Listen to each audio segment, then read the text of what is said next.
What we do here is go back.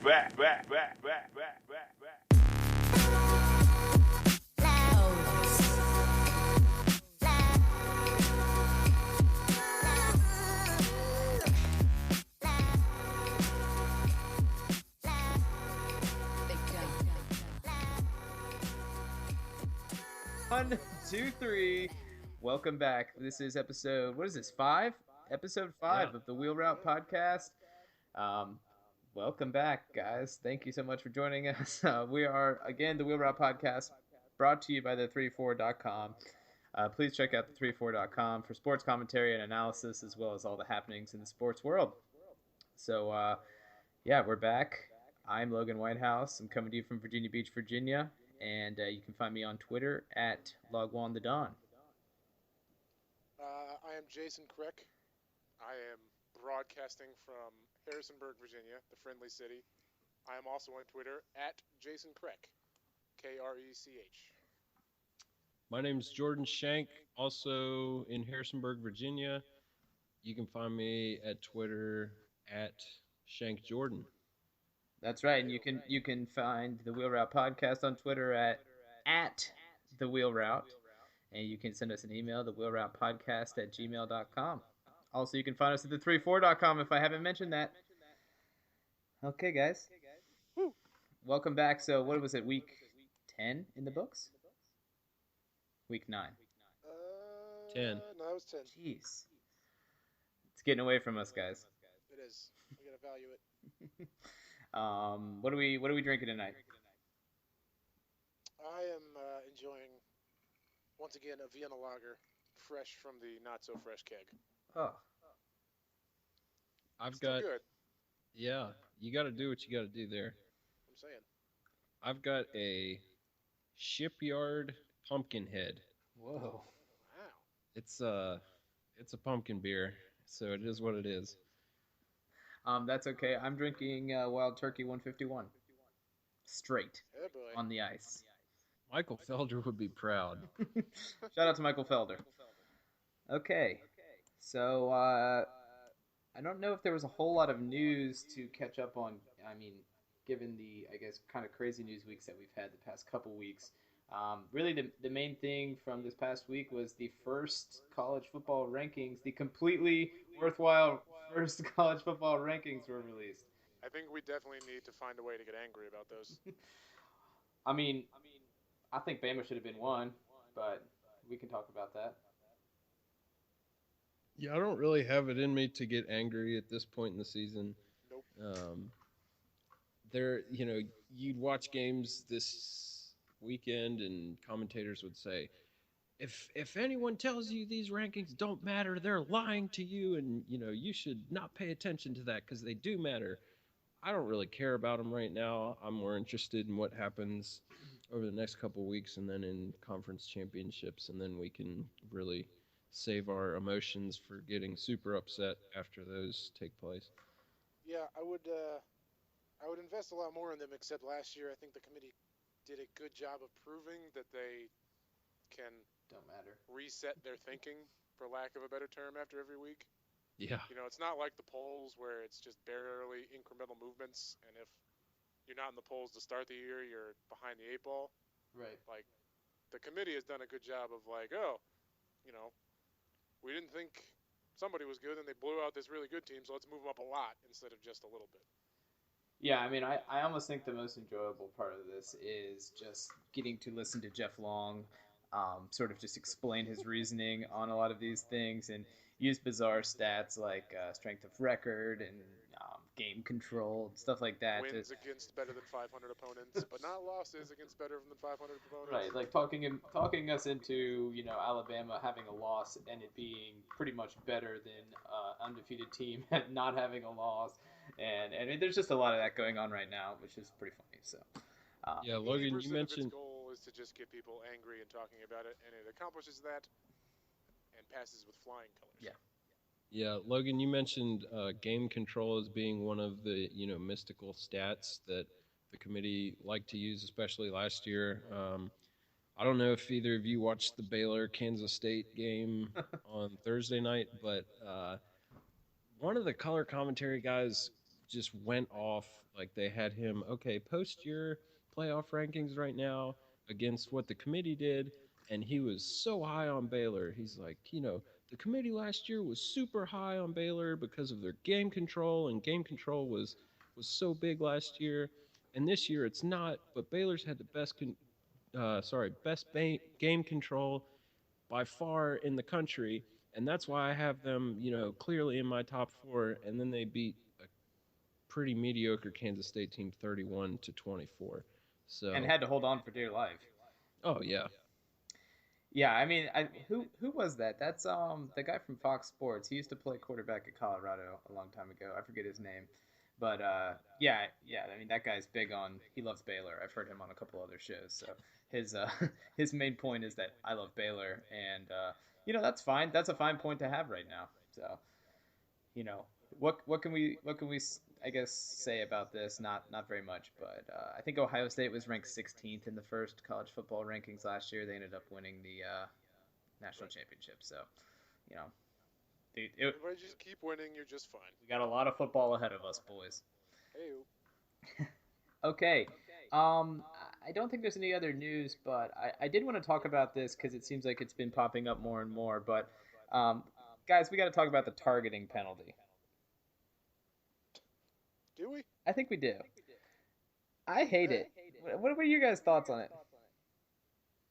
I think it's good in concept, Sure. but the way that it's executed, just because you're leaving it up to the judgment of a human, is flawed. It's going to be inherently flawed. So you have the initial throw the flag. Okay, that's potentially flawed event right there when the ref decides, is this targeting? Should I throw the flag? Then you give them the chance to watch it over and over and decide, do I want to admit that I was wrong, or do I just want to stick with my guns and throw this guy out of the game for a pretty weak call to begin with? So, great in concept. I think that it's just been applied so poorly and so inconsistently that it's causing a lot of frustration for players, coaches, fans, pretty much everyone involved. Yeah, I think my thoughts are pretty much exactly in line with that. You got to respect what they were trying to do, just because, they're like the NFL and college football are 20 years behind, realizing that their sport is inherently very harmful. Right. But they tried to make it safer. There's really, I don't know if you can get the horses back in the barn, so to speak. Everything is so fast, and those hits happen. Those are the fastest hits in football. I mean, you have an instant to decide. And sometimes it looks like targeting, and it's not. It's a perfectly clean hit. Some things go uncalled, and it turned out the dude basically, headbutted the guy. So it puts the refs in an impossible spot. And there's got to be a way we can improve upon it and make the game safer. But I don't know what it is. Yeah, I agree. It just seems like more and more every week there's more calls that are just, you see them throw the flag and you're like, what? They're not going to call targeting, are they? Surely they're not going to call targeting there, and then they do. And then, you got to go through the review process. I mean, I don't know. I was watching the Florida game, and there was what I thought was a pretty iffy targeting call in the Florida game, but and that was at the end of the game. Vanderbilt needed to drive to win, and you're going to give them 15 yards on a play like that. I mean, that's a big swing of play. And again, I agree with player safety should be one of the chief, I guess points of emphasis here. And I agree with the spirit of the rule, but I think that there's a difference between cracking down on crackback blocks or on free safeties that are just waiting for a tip ball so they can hit someone. And, these sort of split second, defensive ends tackling quarterbacks or, tackles that happen in a pile up in the middle of the field. I don't know. There has to be some level of nuance there. I don't know really how you necessarily, I guess, delegate nuance or regulate nuance, but yeah. So I will say I think the Florida one actually made sense to me because, and it's why I don't blame the refs for, I blame the rule for. Sure. Because the refs are told if the crown of the helmet hits the helmet, that's line A of the rule. The problem was you lead with your helmet and you hit in the chest, nobody cares. Right. But he led with his helmet, and then at the last second, The quarterback the ducks. quarterback kind of turned and ducked, and it ended up hitting his face mask. So by the exact letter of the rule, it was the definition of targeting. But it's one of those things like that defender had no idea the guy was going to duck. Yeah, and you get into how on earth do you police that? Yeah, no, I understand. Do they still have that rule where running backs can get penalized for putting their head down, or did they get rid of that? If they do, I haven't seen it called Yeah. maybe ever. Same. So, I mean, if a running back is out head hunting, putting his head down, he's allowed to do it. I mean, Leonard Fournette running you over is okay. Right. I don't know. I mean, Yeah, and if you're a ball carrier, why would you not just duck your head every time Right. and put your head where your chest used to be? I mean, that's physiologically probably not the response anyone is ever going to have. But I mean, I guess if you're really looking cost-benefit analysis, you probably can't make hay. Hey, yeah, those drives at the end of the game, you need 15 yards to extend a drive like you talked about. Yeah. Why not? Yeah, I mean it's interesting, and I don't know. I've seen people toss around the sort of like yellow card, red card concept from soccer. I don't hate that. I think there's might be some value there in being able to I don't know, give a penalty the first time and then eject a player. It just seems awfully punitive for something that is really only 50% of the player's fault most of the time. I feel like. Again, there's a difference between a pile in the middle of the field and a guy that's trying to take out the quarterback after an interception, or someone cracking back on a block. That can be regulated out of the game. But anyhow, it's kind of a frustrating call. It seems like it's been happening more and more. Maybe they've been told to look for it more, and so they're calling it a bit more. But I also wonder, Jordan, if the point you made about like maybe refs being just a little bit proud of the call that they made and not wanting to overturn it does play into it more than we think it does. So. Yeah, Logan, the point you made about the yellow card, red card system. Can you imagine the NCAA or even a conference trying to explain to their fan base, hey, we're going to try this new system out, and we pulled it from soccer? Like, Alabama fans would have none of that. Freaking communists! Yeah. Yeah. Grass berries. Because, football, not played on grass anymore. Right. Yeah, who even knows? It's kind of, I guess, a moot point, but yeah, it just seems really frustrating, and it's going to get to a point where we're going to be in a national championship game, and one of these really iffy calls gets called, and I don't know, someone's going to be taken out of a game that probably shouldn't be able to. But at the end of the day, this is just a game, and we're just talking about it. So whatever. Yep. Okay, guys, good news for me. Let's move on to picks. How do we do this week? Oh, Logan, you just can't I wait think we for agreed this to skip segment. picks this week. If I was told correctly. I told you, Yep. all I need is 2 good weeks. I'm right back in this. Yeah, you are not wrong. All right, so we had 4 games we looked at on last week's episode. If you didn't get to catch that, that's available on YouTube. But our 4 games were LSU at Alabama, TCU at Oklahoma State, Duke at UNC, and FSU at Clemson. Just taking a look at the overall records, we had Jason fill Logan's spot as the 1-3 picker of the week. I rode the struggle bus all the way to 0-4. I'll take it on the chin. I do have a little bit of a beef with the Florida State Clemson game, but I'll just take it. Whatever. And Logan finished the week at 3-1, a very respectable 3-1. Nice. So Which game? I guess we can. Which game did I lose? Out of curiosity. You missed the TCU Oklahoma State game. We all missed that game, right? Yeah, so TCU, we can start talking about that Sure. game, I guess. TCU 4-point favorites going into Oklahoma State. They were again only 4-point favorites. We were all on board with TCU having a bit of a healthier defense. It seemed being able to go into Oklahoma State and just kind of take care of business, remain undefeated, and they got smacked. They got that work. Yeah. They did get smacked. Should I go first? Should I talk about this? I didn't really watch too much of this game, but yeah, they just didn't look good. They looked pretty listless in the first half. That was pretty much most of what I caught. It appeared at halftime that was kind of one of those maybe misleading scoreboards. Like I think the stats were pretty similar, but the scoreboard was not very similar. And yeah, it just looks like they got behind. And I think TCU, probably much like Michigan State, has been playing with fire a little bit this year as far as coming out on close games and maybe skating by a little bit.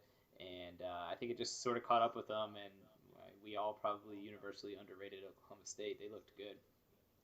Yeah, the point you made, Logan, about not watching much of it, that rings true for me as well. You had Florida State, Clemson going on at the same time, and then on my end, the UVA Miami dumpster fire was also taking watched place. some of that too. Yeah, so my attention was divided there, to say the least. But the big stat that jumps out to me was 4 interceptions for Trayvon Boykin. From what I understand, they were able to move the ball reasonably well, but not finish drives. And those 4 interceptions, I'm sure, certainly played a role in that. Mason Rudolph on the other side, 352 yards in the air, 5 touchdowns, no interceptions. So take a look at those 2 stat lines, and it's pretty easy to see why Oklahoma State won by 20. Yep. Correct. You got to watch football this weekend, right? I did get to watch a lot of football, and naturally, I did not watch almost any of that game because I was watching the other games that was on. Yeah, I don't blame you. That's fine. We can take a look at the other 3:30 game. That was FSU Clemson. All right, so this is the one I kind of have some beef with. Sure. When we did our picks last week, lines for this game hadn't been released yet because there were still some injuries on Florida State's side of the ball that lacked clarity, and so the guys in Vegas wanted to see how that shook out before they put a line out. So we picked winners. Jason and Logan, you both took Clemson. I took Florida State under the provision that Cook and Golston would both be healthy and available to play. And when the first line came out, I think it was FSU 12.5-point underdogs. Wow. So a fairly large spread there. But from what I saw, FSU, Cook looked awesome in the first half. I think he had over 150 yards rushing by halftime, had that huge breakaway on the second play from scrimmage to put Florida State in the lead. And it kind of reminded me at the time of the game a couple years ago when Jameis Winston and crew went into Death Valley, Clemson's version of Death Valley anyhow, and just mopped the floor with Clemson. And so you kind of got the, here we go again thought. But to Clemson's credit, they made some great adjustments at halftime, really stiffened up the defense and did enough to win. And I gotta give them credit where credit's due. Yeah, they look. Yeah, go ahead, Jason. Sorry. Yeah, it's so rare I get to actually speak in depth on a game. I'm really excited about this. Let us have it. Yeah, so I think I noticed this during the game, but I didn't know how to put it into words. And then Spencer Hall wrote an article today, and he basically said, he's willing to play. Watson's willing to play whatever game he has to beat you. In the first half, Clemson couldn't move the ball. They were making mistakes on third down. I think they had some ridiculous amount of third downs in the first half, like 12 or something like that, and they couldn't convert any of them. And so, basically, in the second half, Watson he was willing to beat him with his legs, and then they had to come in on that, and then he was hitting the mid-level passes. And the second half kind of felt like his coronation. He knew what he was doing, and picked him apart. There was a clear better team in the second half of that football game, and it was Clemson. Yeah, good for Clemson. I was, kind of half expecting them to fall a little bit flat, and I guess I picked them to win, but I was definitely thinking that we were going towards a good beat down on Florida State's end. I told you guys, Dalvin Cook is fun to watch. That he is. He's still like 80%. He's still doing the stuff he does. It's nuts. Yeah, but yeah. So I mean, good for Clemson. Deshaun Watson must be on the Will Greer gain weight plan. I swear that guy's like twice as big as he was last year when He he was looked playing. sizable on some of those Doesn't runs. he look like a lot bigger? And did he Yeah, blow out his knee last year? He must have, he was rumbling. hitting the bench press pretty hard while he was rehabbing his knee. So, but no, he's a stud, bona fide stud. I mean, he's really good, and Clemson's a ton of fun. They play awesome defense, and Dabo, love him or hate him, Dabo's Dabo, and keeps doing his thing. And I don't know how much he brings to the table, X's and O's, but he has his kids ready to play every week. And yeah, I got to hand it to Clemson. So they look scary. I don't want to say this and necessarily jinx them, but I don't know who beats them until the playoffs. Yeah, I don't think. I mean, I mean, you're they likely showed- going to have North Carolina coming out of the coastal to play them in the ACC championship. And that should Um, easily be their biggest test. I mean, The rest of the way. Yeah, besides They Florida showed- State, but I think yeah, yeah, they showed. I think the probabilities to win the last 3 games. I don't know that any of them were below 85. I mean, Right. it'll be a sizable upset if they miss out on it. Just gotta hope that there's a brawl before the South Carolina game and like 12 players get suspended.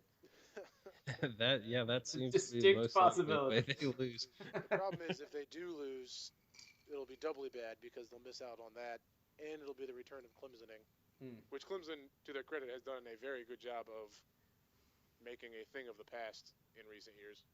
Yeah, to me, I think Dabo had his little go off at the press rant several weeks ago. It might have even been before we recorded our first episode, but he went off about how ridiculous it is that he's even being asked about Clemsoning and their win streak against unranked opponents. To me, Clemsoning has been less about just losing to unranked opponents, more so it's been Clemson's on a national stage. They've got a chance to really cement themselves as a great team, and they just fall flat on their face. More so the game against Florida State that I referenced earlier than That was losing the to an system unranked shattered. opponent that Dabo thinks of it as. So I guess it's a matter of perspective. Sorry. But yeah, I think there's still plenty of Clemsoning left in the tank for them. Yeah, who knows? So I guess we can move on. Yeah, so game 3, this one was just kind of throw it in as game number 4 was Duke at UNC. That was a noon kickoff. I didn't actually watch any of this game. Neither did I- Duke. Yeah, that's right. UNC was 8-point favorites, and they hung 66 on Duke, winning 66-31. That's a sizable defeat there for the Blue Devils. That's one way to cover an 8-point spread. Yeah, I'm gonna guess that wasn't the target score. I don't think I watched much of this game, if any, but I don't know. I think North Carolina had that offensive explosion maybe some of us were looking for, and sounds like Duke was on the wrong side of that. So, good for North Carolina. They're shaping up to be a good team, and shoot, maybe they'll give Clemson a run for their money. They surely can score points. I think Duke actually had a pretty highly rated defense. So, I mean, ratings are one thing. They play an ACC schedule and yada yada, but I think that it's still a pretty impressive performance for North Carolina. So good for the Tar Heels. As much as it pains me to say that. Yeah. Jason, you got anything to add here? No, I think I saw like 3 combined plays of this. Their UNC's quarterback looks like a stud. I saw him drop a couple dimes in, and you don't really score 66 points with a scrub under center. I don't really care who you are, but yeah, I mean that one kind of came out of nowhere, but yeah, who knows? UNC might be the real deal. Yeah, I personally am not sold completely on UNC. I still feel like they're pretty inconsistent, but if they can sustain this kind of performance for the rest of this season, then I'll be very excited to watch that matchup against Clemson in the conference championship. So, who really knows? I feel like we say that too much for college football experts. Who knows? All right, we'll move on. We don't know. Why are Have you we listening ever? to us? We don't know. Yeah, have we ever called ourselves experts though? No, No. experts of Okay. other things. Yeah, everything but college football. So yeah, the fourth and final game was obviously kind of the marquee matchup, LSU at Bama. Um, it was a game I was very excited to see. I watched pretty much the whole thing, and could not have been more impressed with Alabama's run defense. Yeah. As someone who loves defense in another sport, watching Tony Bennett run the pack line and just suffocating fools to death in the ACC, watching Kirby Smart just dismantle Cam Cameron's game plan was fairly impressive. Jason. Yeah. I mean, it might have been you, Jordan, that tweeted. Somebody was talking about it, and I mean, it was just a classic Alabama game. They basically just said, "Here's the way the game is going to go.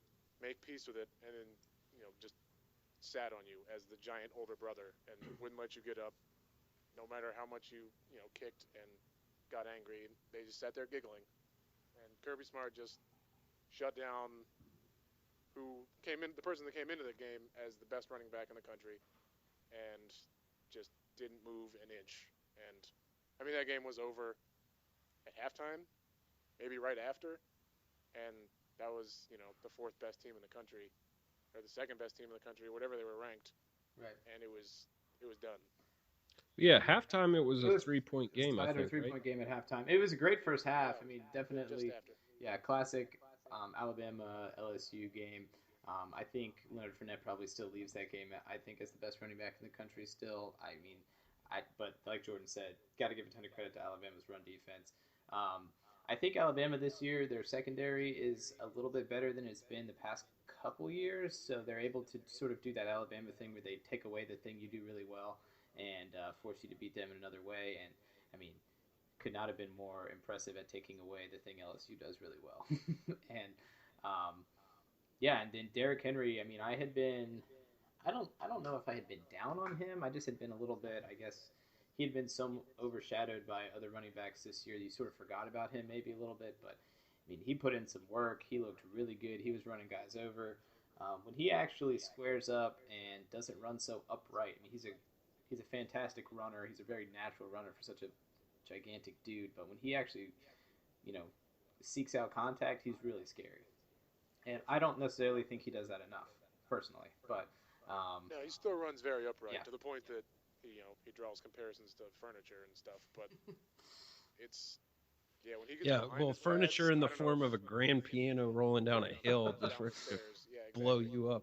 right. Yeah, he's still borderline impossible to tackle running however he chooses, probably Sure. backwards. But yeah, when he gets behind his pads, I can't imagine trying to stand in his way. Yeah. So anyhow, I mean, that was a heck of a performance for Alabama. I'm sure they kick themselves every day for how they gacked up that Ole Miss game earlier this year. But yeah, so Alabama looks like they are fully engaged at this point in the season. And Well, yeah, and that was interesting because the Alabama, I mean, we referenced the first round of rankings coming out. Alabama at number 4 seemed to be the item that got most people's dander up. sure. How can a one-loss Alabama team, come in at number 4? And I think that noise got silenced pretty quickly after that performance on Saturday night. Oh yeah, I mean, I don't necessarily think that it was wrong to contend that maybe. I mean, I don't know what you're banking these rankings off of. It just seems that I get the point that it seems like Alabama is graded on a different scale as other teams. Now maybe they deserve to be, but if these rankings are supposed to be based on resume and what have you done to this point, Alabama didn't deserve to be number 4. However, I got no beef with them being number 4 now. So, Yeah, Oh, yeah. pretty clearly earned the Yeah. spot. I mean, I think it's their best win was Wisconsin, right? And they lost to Ole Miss. Yes. Mm. So that's what their resume was, and there's plenty of other one I guess lost teams that have similar, if not slightly better resumes that aren't Alabama and weren't getting the same love. So it's all good now though because because Alabama's rolling. So let's see if they can stay focused and keep it moving. Because I don't think Florida's going to beat them in the SEC championship game. So not after that Florida performance. Hey, speaking of games, you guys shouldn't have watched all of. My favorite topic. 9-7 Florida in the swamp. I watched more of that game than I'm proud of. Noon kickoff. So thank you for instilling that in me. I think Florida made it into the Vanderbilt, like inside the Vanderbilt 40, like 5 of 6 drives in the first half and scored 6 points. Golly. Good stuff. So, I mean, secret's out on Florida. Offensive line not good. Quarterback. They were just hemorrhaging a pass rush. Yeah, it was not. Yeah, that was really bad. They had a couple starters missing on the offensive line, which isn't good for an already really thin to marginally performing unit to begin with. But I mean, you never want Vanderbilt to set up shop in the backfield. And to be fair, they had some. I don't know if you saw any of the weird turnovers that they had. One, Treon was running to the down the sideline, and the ball just came out and just rolled like 10 yards and didn't roll in any direction, just straight. It stayed in bounds, like a foot away from rolling out of bounds, and it just stayed in bounds. It was like, all right, well, it's a football. It rolls weird. That's how it's going to go sometimes. And they ran a weird fake kick, and defensive lineman ended up with the ball, and he fumbled, which was a questionable fumble. Yeah, it was a cool play, but it was like, I don't know. It's one of those places like he probably didn't fumble, but you couldn't overturn the call. So I mean that is what it is, and these are how games go. So anyhow, we don't need to talk about Florida Vanderbilt. My God, we don't need to talk about it. But these things happen. These sort of like bad games, I suppose. So how'd the Who's look? They they look good in spurts, but not enough spurts to win. That I think doesn't sound familiar at all. Yeah, I think that's their 14th consecutive road loss.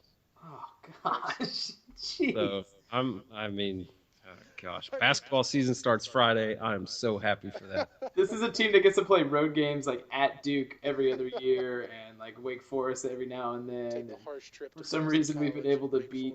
Yeah, we've been able to beat Miami every time we play them. It's felt like until. Evidently, we don't beat them at home. See, the problem here was Al Golden wasn't coaching Miami anymore. I think Mike London was 4-1 against Al Golden, and then they bring in some new guy, some new hotshot.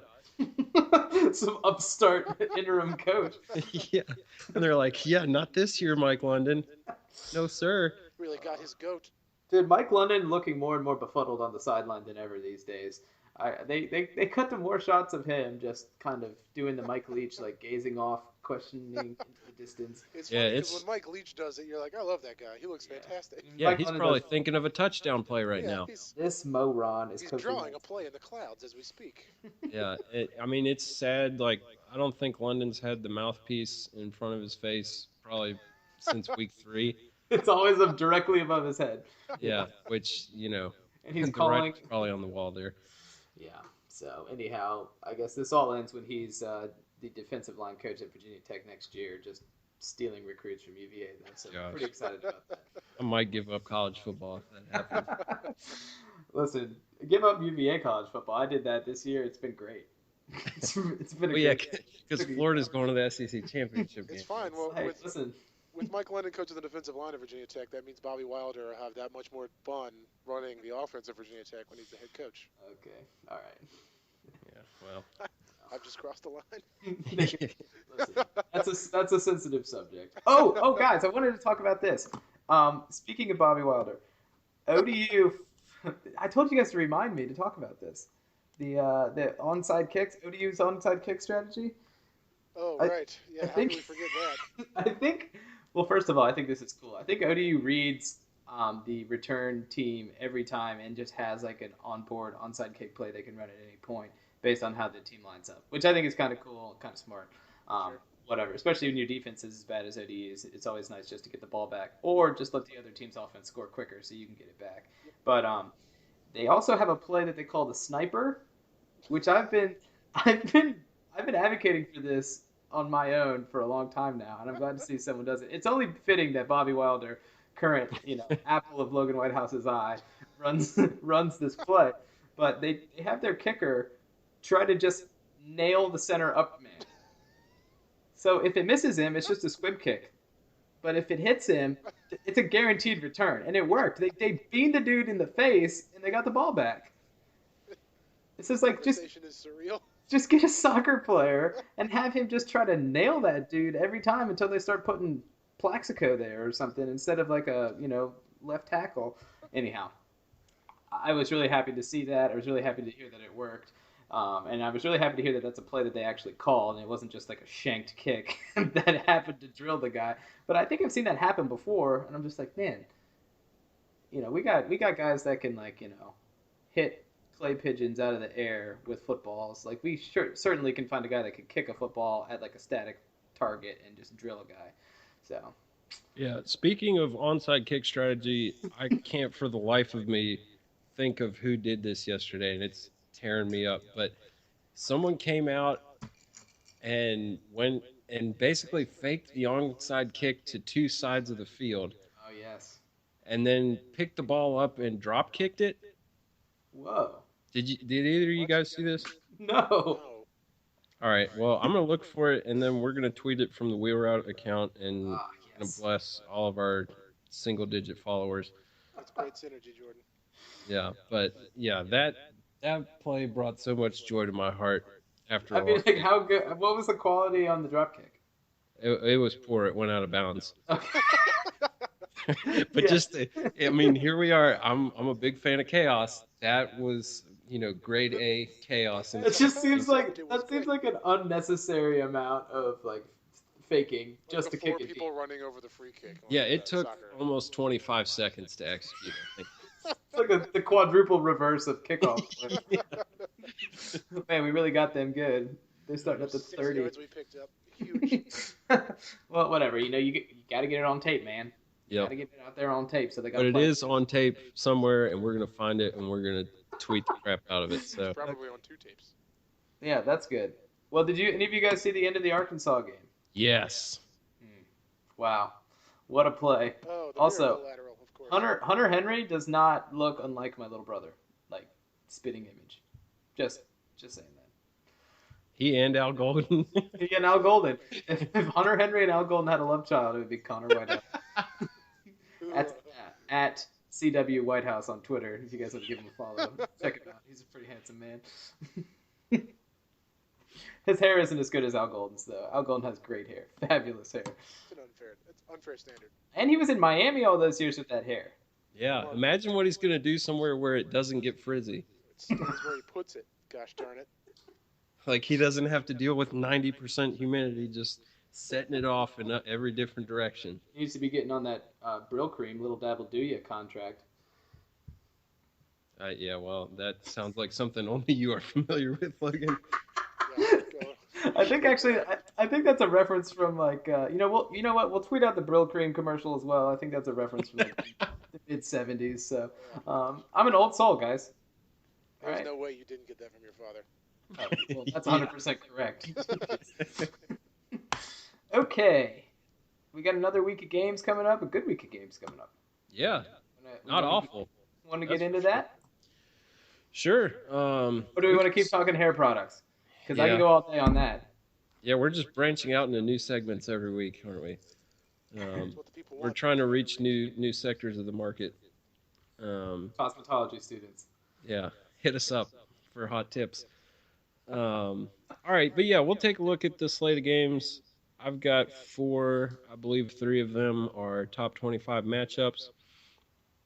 The other one is kind of just in there for nostalgia, what could have been. But we'll start at 3:30 p.m. Alabama comes off their hot win over LSU and goes to Mississippi State, where they will be 7-point favorites. You're interested. Who wants the first crack at it? I'll go first. So yeah, boy, Mississippi State is kind of, I think, maybe sneaky good. They've lost twice, right? Is their record like 6-2? Anyone Uh, got eyes on that? I'll Anyhow, it doesn't second really. that. I don't think it matters.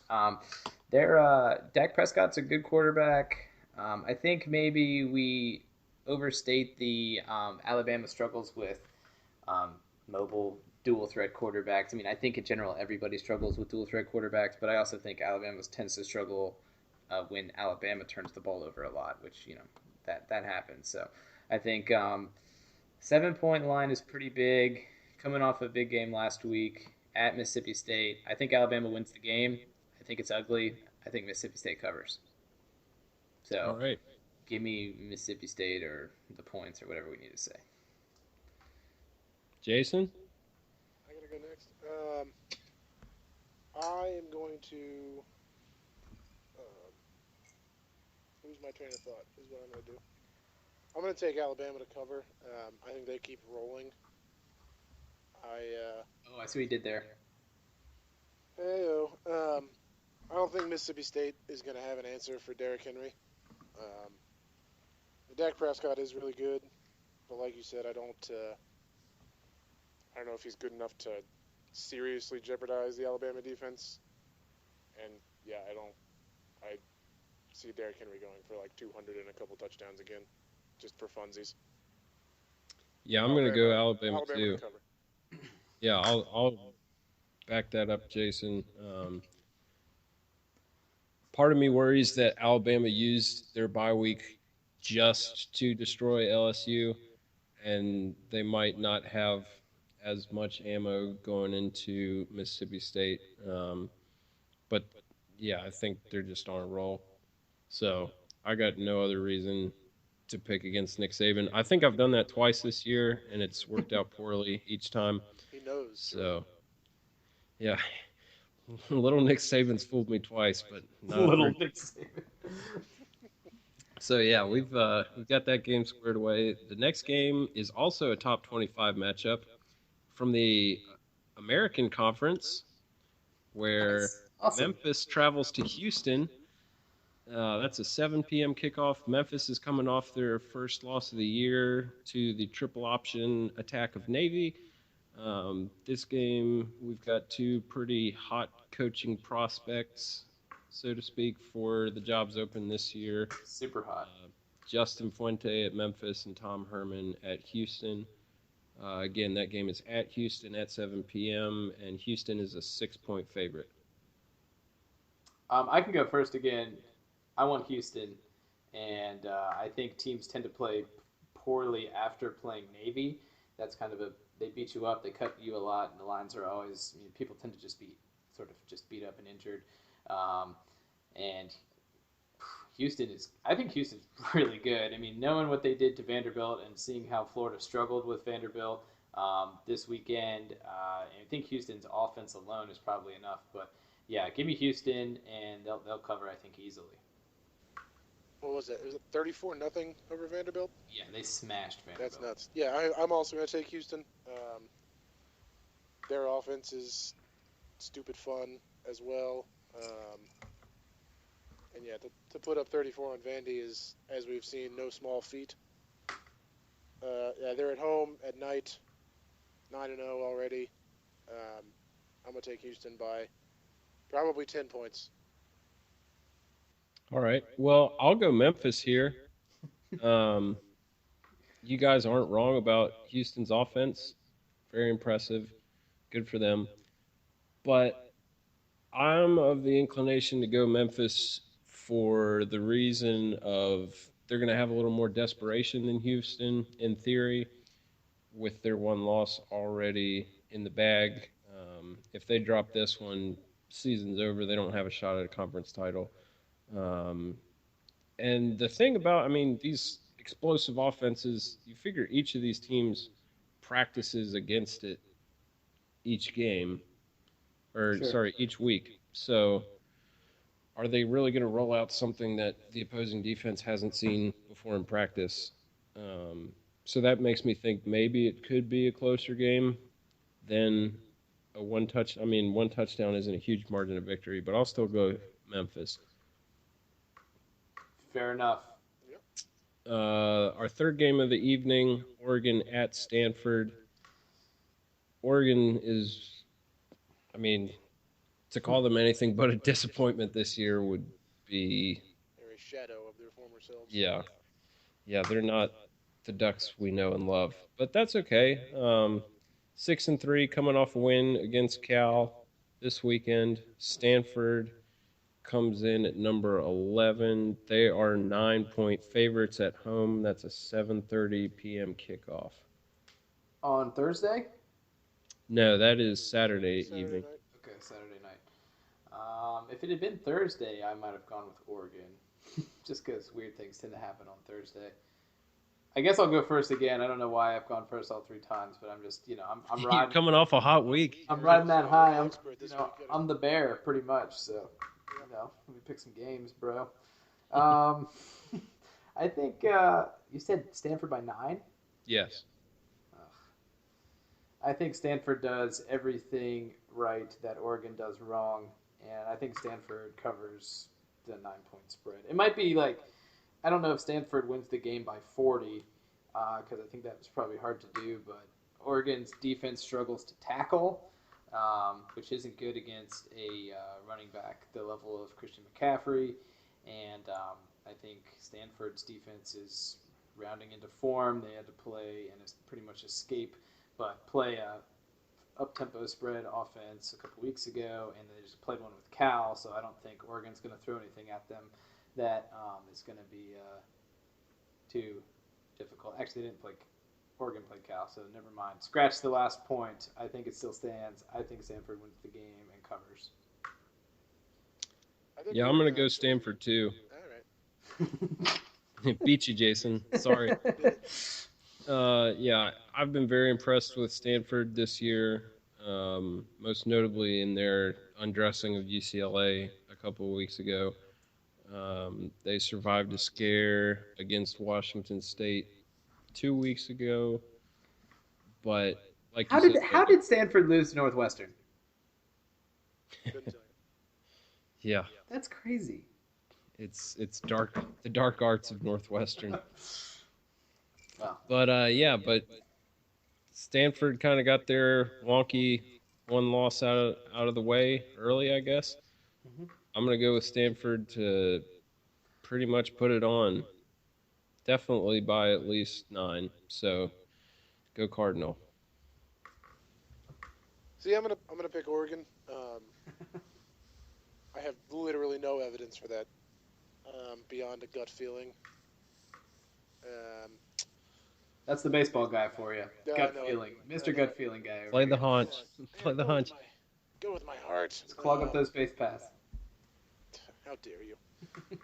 So yeah, I mean, I don't know. It just feels like a game where Oregon could not necessarily right the ship because the ship's already aground. But I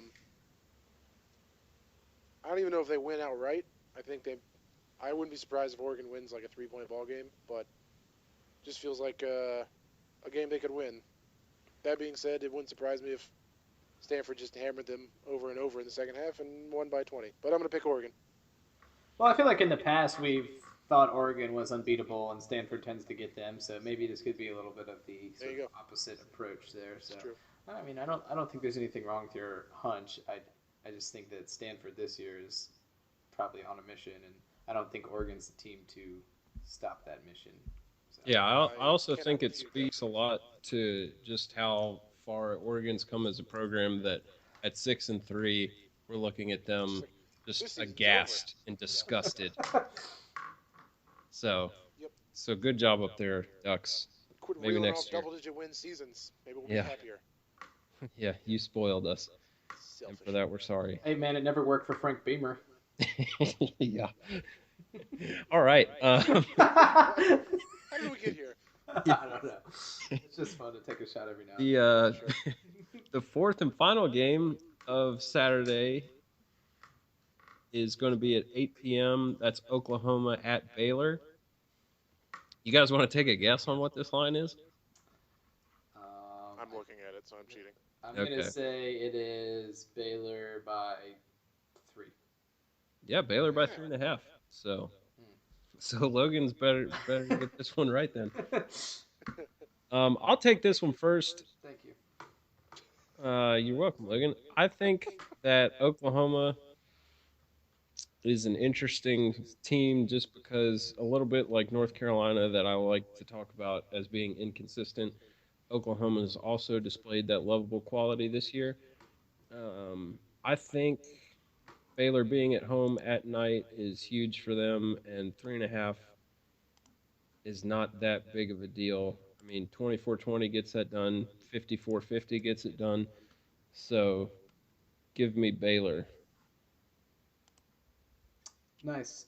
I'll go next. It's Baylor by 3? 3.5. 3.5. I think I'm going to take Oklahoma here. I think Oklahoma might win this game outright. Baylor doesn't play great defense. Oklahoma's quarterback is awesome. Baker Mayfield, I believe, is his name. He's been playing awesome this year. Oklahoma seems to have, much like maybe Stanford, got their wonky loss out of the way.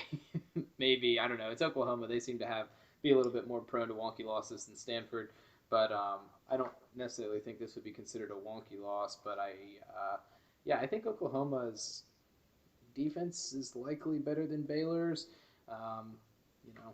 Baylor's still got a backup quarterback. They didn't look great last week, albeit on a Thursday night at Kansas State. That's never an easy place to play. But Against the Wizard. I think I'm gonna take Oklahoma here. I think this might be some of the shine comes off of Baylor a little bit this week, and makes the Big 12 really interesting as far as not only the conference race, but if they get a spot in the playoff. I'm gonna go Baylor. I think they win by a score or two. They're coming off a long week. We've had 9 days to get ready for it. True. I don't know if they really had time to get angry about the college football playoff rankings, but this feels like a week when Art Briles just salts the earth, and they just burn the place down on offense. Now, I don't know that they can stop Oklahoma, so I'm guessing they win this like 63-42 or something. But So is this your game that you're also taking the over in, Jason? I would recommend taking the over. Yeah. Bonus dollars from week 11 for Jason Crack. We're a betting man. Yeah. So I think Baylor wins and covers, and I'm looking forward to watching that game. I think it's gonna be fun. Wide open. So that'll do it for our week 11 picks. All right. Well, we'll see how it goes, guys. I think I'm looking See if for Logan's got another 3-1 in him. What are we up to now? What are the rankings? All right, so 1 and 3 for like 3 straight weeks. Yeah. Jason sits atop the leaderboard at 9 and 7. I'm in second place at 7 and 9, and Logan is just a game behind me at 6 and 10 now. So Thank God you guys are listening to this, because man, are we smart. yeah, you guys must be so rich by now. Listen, the lesson in this is that all the algorithms in the world can't make money. Really. They can't tell you what your heart tells you. Hey, so do we have any coaches lose jobs this week? Any new jobs? I think we had a blood-free week, didn't we? Yeah, some NFL coaches lost jobs, I think. The Mark Richt situation at Georgia hasn't gotten any less weird. Boy, that's a mess. That is weird. And care to comment on that, Jordan? And the University of Virginia Athletic Department's jet made a flight to Atlanta this week. I believe they landed around 10 or 11 a.m. and didn't fly back until after dinner. So, who knows? Met Paul Johnson at the varsity on campus there, Georgia Tech, and he's going to be coaching the Hoos next year. I think it was a sneak attack. Call Mark Richt up and say, "Hey, buddy, meet me in Atlanta. Let's sign this paper." Is Al Grill no longer living in Atlanta? No, he's living in Charlottesville. Oh, heck, that's good. Oh, so he's local. They won't have to, The poison is back. They won't have to pay for a hotel room. There's no relocation fee there. That's just free money. Jason, I'll grow the sequel. Listen, man. You're on very thin ice, This is fun Jason. off-season for me. Yeah, I'm really excited about our off-season podcasts, talking about coaching changes and recruiting, and really diving deep into Jason's love life. I think Whoa, that's gonna be exciting too. we've So, changed pace here. well, we got to talk about something, Jason. And Jordan and I talked. It's gonna be the summer of Jason. So. Yeah, we've decided. College football starts. College basketball starts this week, right? It does. Are you Yeah, excited? you bet your bottom dollar it does. Yeah, I am excited and a bit busy. Are they doing the 24-hour tip-off thing again? I don't know. I haven't heard anything about that. I think they are. I don't watch ESPN much anymore. I think but that takes place on a different day than Friday, though. I think you're probably right. Isn't Yeah, it it's usually usually not like the closer first day. to? It's closer to Thanksgiving too, for some reason. But Yeah. Cool. Well, we'll be looking forward to that. I think we got a, Duke Siena matchup week 1, which ought to be fun. So, There we go. watch Yeah, Virginia plays Morgan State, I think. That might be a monastery. I don't know. I think it's an HBCU. Okay. Okay, all right. Well, we'll move away from that. College basketball is starting. I don't really have anything else to add, guys. This has been fun. I hope I recorded the first half of the podcast before my recorder crashed. Otherwise, you guys will get 2 free picks and have to take our word for the others. So, You're welcome. all right. So, yeah, I'll sign us off. Thanks so much for listening. You guys are the best. Give us a shout out to our email account, which is wheelroutepodcast@gmail.com. Feel free to follow us or like us or not favorite us anymore. Like our tweets on Twitter Towards the heart. at the wheel route. Throw up the heart. Again, you can also find us on the34.com along with a lot of other cool content with regards to sports and society.